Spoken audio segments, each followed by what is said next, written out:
Hi everybody, my name is Sarah, Pearls of Wisdom and Food with Carnivore, Carnivish, and Keto. Welcome to my channel. If you're new and you've been searching, you'll find a no taking of prisoners here. We just do it. We're real.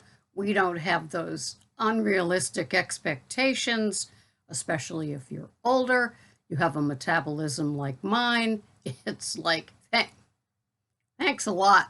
You know, if we only knew, I used to hear all the time, every 10 years your metabolism will slow down. It's like, yeah, whatever.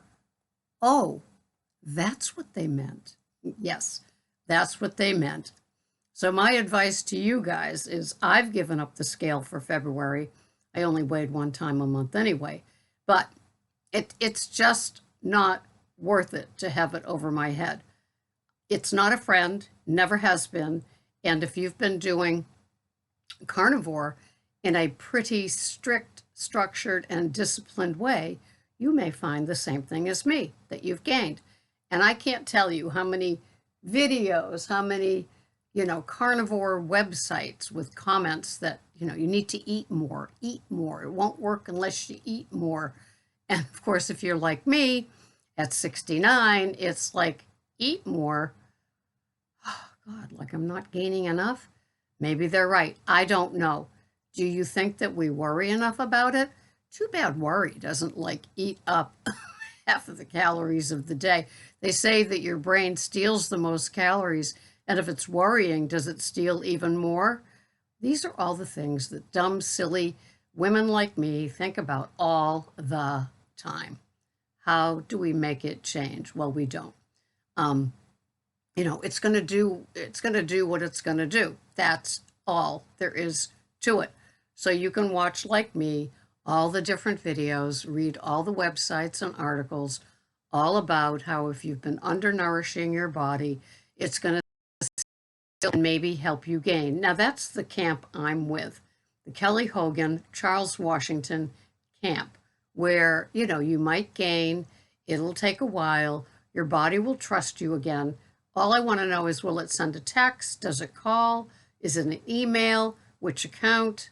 Or do they swing by the door and say, your body's at the door that says, I trust you now, you're going to lose weight? Who knows, right? So I remember from the time I was younger, when I learned what the saying, patience is a virtue, means, I've stuck my tongue out at it like a petulant child. Patience is a virtue.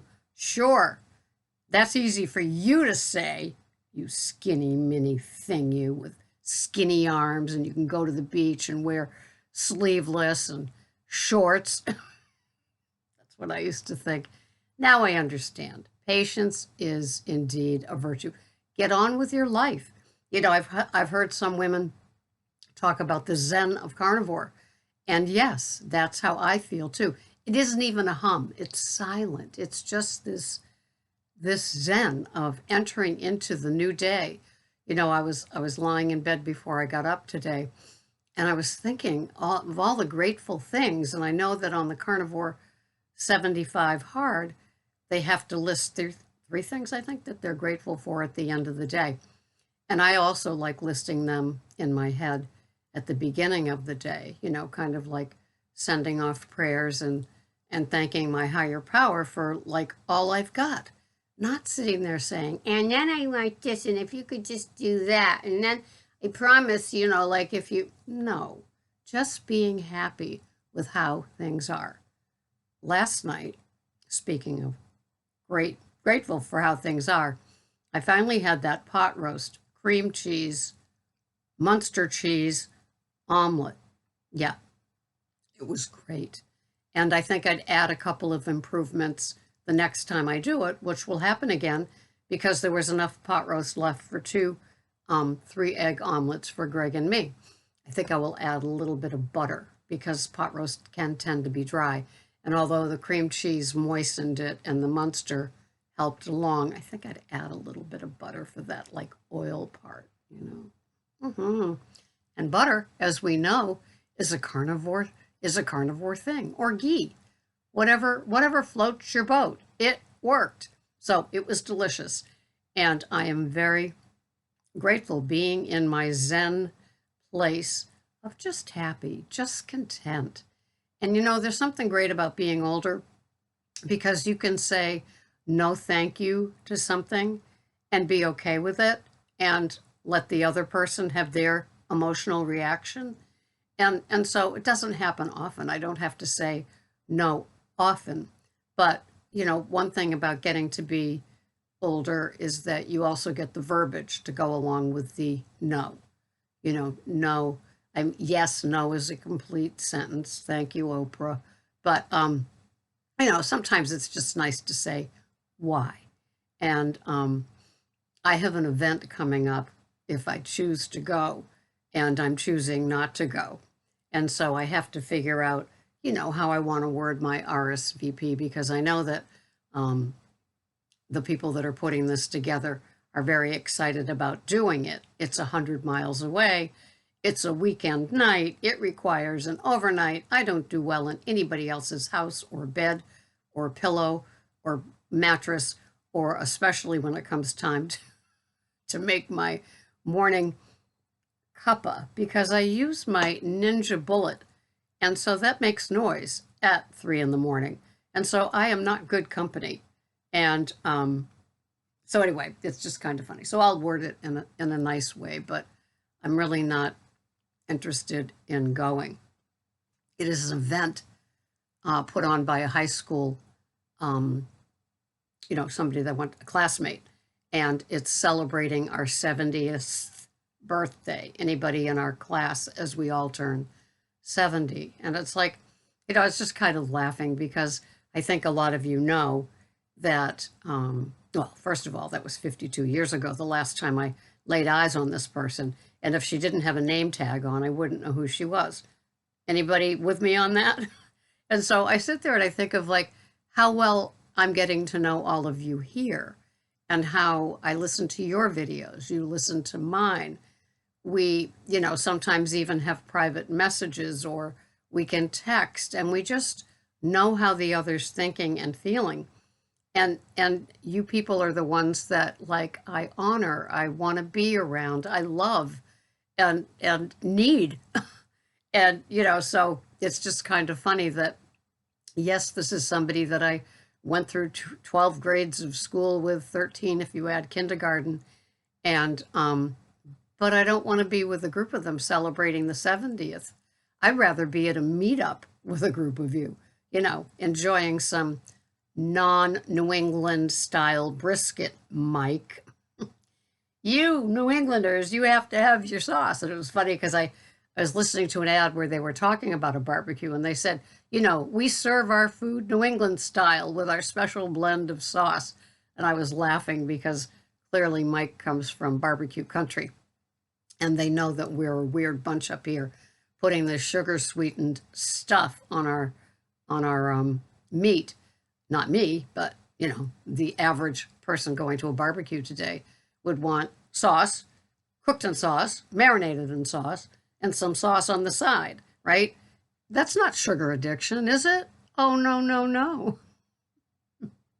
Yes, I have on my pearls and my earrings. I'm partially dressed. I don't really walk around the house this way with my mules. Remember those shoes with the little, like, ostrich feathers and everything in the old movies? Yeah, I'm not walking around the house like that, trust me. I've got my in need of a pedicure bare feet, okay? So, how is your carnivore? Do you have that Zen feeling? That just nice feeling, glad to be alive, happy for how everything is? Oh, it feels so great. I'm delighted. Now, I've been looking for that Ken Berry, Stephanie Keto person video, the one where she did the is carnivore good for you, and she kind of bashed the bejesus out of it. And so she was on her way to the next thing she had to do was making the video with Dr. Berry. And I've looked on both sites and it's been like maybe a month now. A lot of you watched it because I sent out a special alert. What do you guys think about it? And I haven't seen it anywhere. So maybe it didn't even happen, or maybe it did happen and it's not suitable for, maybe Dr. Ken Berry kind of said what he feels about carnivore and how it works. I don't know. But anyway, I keep looking. So those are my joys of the day. I'm, as you can tell, partially ready to go do my Uber and lifting, which without my Zen and my energy from life and eating carnivore would not be happening. I'm always delighted with what everybody says here and what works for them. You know, you have no idea how important what all of you share here is used by others. We don't have, you know, the person down the street where we're sitting talking carnivore with, at least most of us. A lot of couples do carnivore. That is great. I just saw a nice thread of a tallow recipe for skin. And some people just use tallow right out of the jar. Other people do whatever the recipe is. I just remember seeing add lots of lavender to it. I'm not sure. But if you're interested and you have that winter dry skin, you might want to try it. Just look for, you know, tallow for the skin and see what pops up. I think it was on Facebook where I saw it. But I'm so glad you're here. I've had my cuppa. I hope you've had your cuppa. I'm now going to get ready for the day. We're in double digits, so it's like a heat wave after the single digits. And it's New England, and we got winter. But I'm not going to have, you know, a sugary, warm drink to get myself feeling warm.